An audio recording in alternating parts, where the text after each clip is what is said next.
नागपुर में शुरू हुए 4 दिवसीय कीर्तन महोत्सव में स्वतंत्रवीर सावरकर के पोते सत्याग्रही सावरकर नाचते आए थे।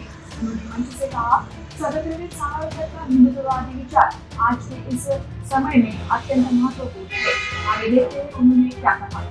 आपल्या प्राणांची बाजी लावली, जे हुतात्मा झाले आणि जे विजयी वीर ठरले त्यांना सादर नमन। सन्माननीय व्यासपीठ आणि राष्ट्रभक्त श्रोते हो, सर्वप्रथम मी आपलं अभिनंदन करू इच्छितो।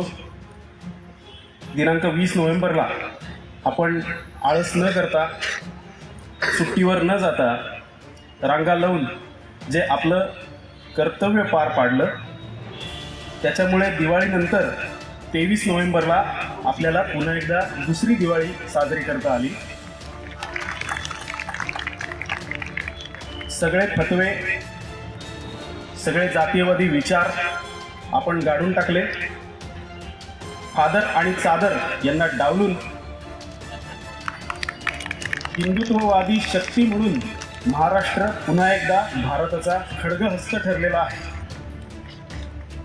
आणि त्याहून आनंदाची बातमी, उद्या नागपूरकरांचं लाडकं व्यक्तिमत्व, महाराष्ट्राचं लाडकं व्यक्तिमत्व पुन्हा एकदा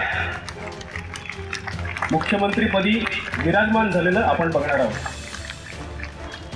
मगाशी निवेदिका महोदयांनी सांगितलं की सावरकरांचे विचार हे आजच्या काळाला गरजेचे आहेत। आज ब्रिटिश नाहीत, मग सावरकरांचे हिंदुत्ववादाचे विचार जे आहेत ते आपल्याला गरजेचे आहेत। सावरकरांचं हिंदुत्व म्हणजे हिंदूंचं एकत्व आणि त्यांच्या अधिकारांचं संरक्षण।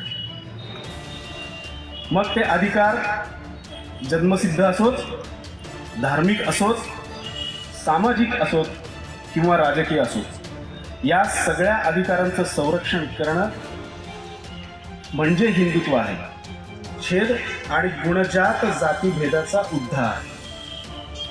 आज 100 वर्षांनंतर देखील योगी आदित्यनाथ म्हणाले, बटेंगे तो कटेंगे।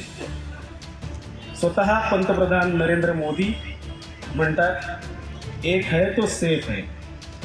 सावरकरांचा विचार, त्यांचा उच्चार हा असा आज 100 वर्षांनंतर देखील प्रतिध्वनित झालेला आपल्याला आढळतो। हाच सावरकरी विचारांचा विजय आहे।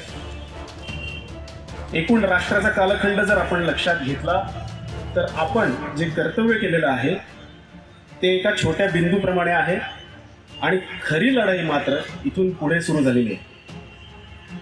कारण ज्या शक्ती पराभूत झाल्या, ज्या प्रवृत्ती पराभूत झाल्या, त्यांची शक्ती जरी कमी असली तरी उपद्रव मूल्य हे वाढत चाललेलं आहे। त्यांना भारताचा पाकिस्तान करायचा आहे। बांगलादेश मुद्दाम म्हणालो नाही, कारण बांगलादेश हे देशाचं नाव आहे, पाकिस्तान ही विचारसरणी आहे। आणि म्हणून येती 5 वर्ष ही आपल्यासाठी, हिंदू समाजासाठी आंदोलनाचा काळ असणार आहे।